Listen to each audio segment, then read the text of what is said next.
ទឹកធ្លាក់ជ្រាវផ្លូវចូលទឹកធ្លាក់ជ្រាវសិតតែព្រៃភ្នំ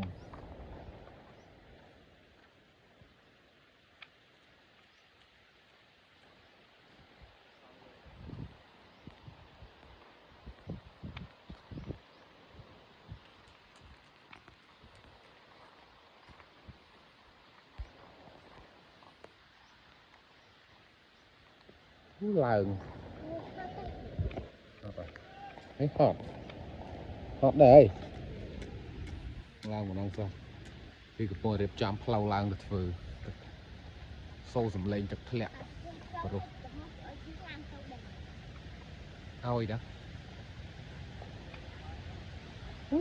ព្រៃដើមស្អីស្អាត